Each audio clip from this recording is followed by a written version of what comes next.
Some good news for Washington residents waiting for the COVID vaccine to arrive and be distributed. We'll let you know of the timeline Governor Jay Inslee has in place. Plus, the Seahawks took on the Eagles on Monday Night Football. The Hawks trying to stay atop their division. Brenna Green will break down the keys to the game. We saw some beautiful snow this morning, but it's long gone, and I'm tracking a long stretch of dry weather for the inland Northwest.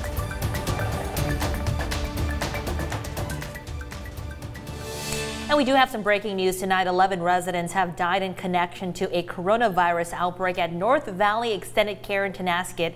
In addition, 32 residents have also tested positive for the virus. 2 employees at the facility are hospitalized due to the virus, and several caregivers are under quarantine now. According to Okanagan County Public Health, the 2 employees that are hospitalized are doing well. The 11 deaths raises Okanagan County's total coronavirus death toll to 26. Good evening and thank you for joining us for KREM 2 News at 11. I'm Mark Hanrahan. Hello everyone, I'm Regina On.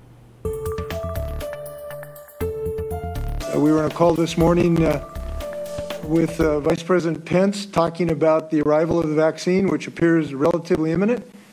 It appears that in mid-December, some of the first shipments may be available.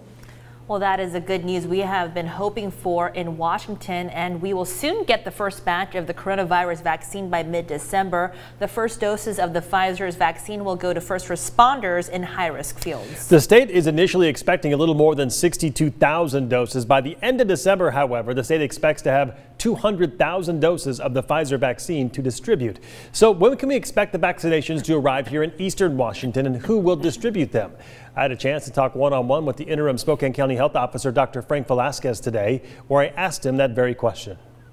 Are you able to say what providers are going to be able to distribute those when they arrive?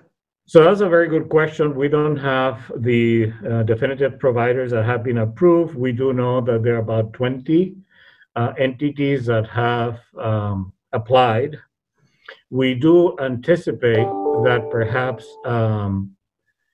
Providence and Multicare, having the largest number of high-risk providers, will be 2 of the organizations, but we don't know that for a fact as of yet.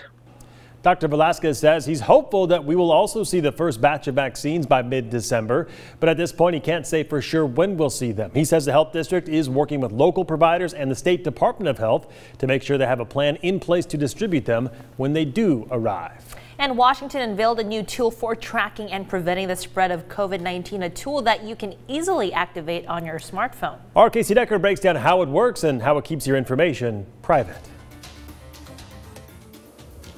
The app is called WA Notify, and it's actually only technically an app on Android devices where you can download it from the Play Store. For iPhones, it's more of a feature, one that you enable by going to your settings and looking for exposure notifications. Once activated, you don't need to open the app again, it works in the background. So how exactly does it work? Basically, the app randomly generates a secret ID number for your phone. When your phone gets within Bluetooth range of another activated phone, the 2 share ID numbers with each other. Your phone will secretly log that number and hang on to it for 2 weeks. The only other data it records is how close your phone was to theirs and for how long. It doesn't know who they are or where the contact took place. Even that little bit of data it records isn't something anyone can actually look at, not the user, Apple, Google, or public health officials. Okay, so now let's say that someone you stood near at the grocery store comes down with symptoms later. They go and get tested and it comes back positive for COVID. The public health office can give them a special code, and the sick person enters that code into their phone. Now their secret ID number basically becomes flagged. Your app will scan its log and realize it has that number on it, meaning you were recently within Bluetooth range of someone with COVID. Then it'll check to see if you were close enough to them for long enough that you should be concerned. If the answer is yes, you get an alert. All that says is that you might have been exposed, and it gives you advice on next steps. It does not tell you where, when, or by who you might have been exposed. It also does not alert anybody else. This information stays as private as you want it. And that's it. Now remember, even though for you iPhone users this technology is probably already on your phone, you need to opt in order to activate it. Today, Governor Inslee said already more than 200,000 Washingtonians have done so. He also said studies show even if just a few people have the app, it can reduce the spread of the disease. Casey Decker, KREM 2 News. Good information there. All right, switching gears to weather now. We woke up to a blanket of snow here in Spokane that quickly melted. I like the snow today. Well, Michelle Boss joining us now from home. And Michelle, can we expect any more surprises when we wake up tomorrow? No precipitation surprises. We're done with the rain and snow and wind as well for kind of the long haul for the rest of this week and maybe into next week as well. But today we did get 1.1 inches of snow officially at the Spokane airport, bringing our seasonal total to 17 inches. For those keeping score, our high was 38. And take note of the sunset too. It's at 4:01 today. In a couple of days, our sunset's going to be before 4 o'clock. Yikes. All right, as we take a look at Storm Tracker 2 radar and satellite picture, we've got partly cloudy to mostly cloudy skies across the region. Looking for the development of fog during the overnight and early morning hours. And in fact, we're just starting to see it now in Deer Park. Visibility has just dropped down from 10 miles to quarter-mile visibility. Still looking good in Spokane, but that could change overnight and when you wake up tomorrow morning. 32 degrees right now. A lot of the roads are wet, so watch out for some potential slick spots tomorrow morning, especially as temperatures dip down into the middle and upper 20s. We do have the potential to get socked into some fog tomorrow. That particular model doesn't show it as well, but that potential exists over the next several days. If we're socked in the fog, highs will be in the lower 30s. If we can break out into a little bit of sun, we'll see highs in the middle and upper 30s, and that's the pattern we're going to see for the rest of the week. All right, Michelle, thank you very much. The Seahawks were back in action on Monday Night Football tonight. They took on the Eagles in Philly as they fight to stay atop their division. And Brenna Green joins us now from the newsroom. It wasn't exactly pretty, Brenna, but a win is a win, right? That's exactly what they say, Regina. Chris Carson came back tonight after being out for the last few games with an injury, and he did have this incredible touchdown. But the star of the Seahawks' 23-17 win over Philly was none other than DK Metcalf. My man was all over the place. He had 10 catches for a career-high 177 yards. He accounted for all but 53 of Russell Wilson's passing yards. DK didn't have a touchdown, but he got within a yard of one right there on that 52-yard reception. He also went over 1,000 yards for the season this evening. He became the fastest wide receiver in Seahawks history to get to 1,000 yards in a season, and he's just in his second year in the league. He was very grateful for that after the game, and of course, Russell Wilson had high praise as well.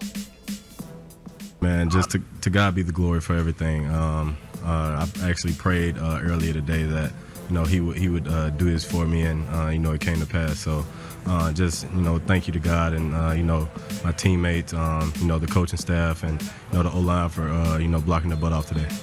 They can't get in his head. It's hard. He's hard to cover. He's in my opinion, he's unmatchable. He just can do everything. I think the best thing about him is he loves his teammates. He loves the work ethic. He loves the process. He loves the journey. He's only 22. He's growing. He's getting better and better. And so we just got to stay the course. One other note on DK, apparently before the game, an Eagles coach who coached Calvin Johnson in Detroit told DK he's on his way, but he's not Megatron yet. Metcalf said post-game that he had a chip on his shoulder because of that comment, and after the game, Metcalf, quote, tweeted the conversation with a simple meme.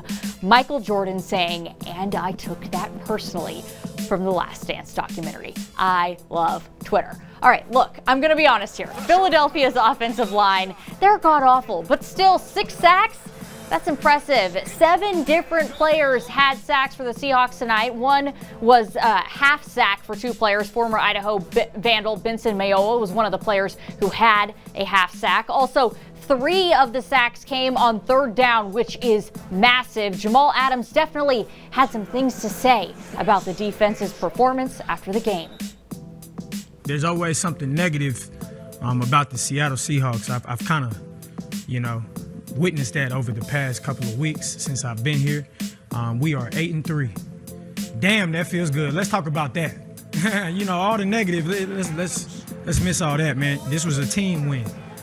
The offense did what they needed to do, and the defense did what we needed to do.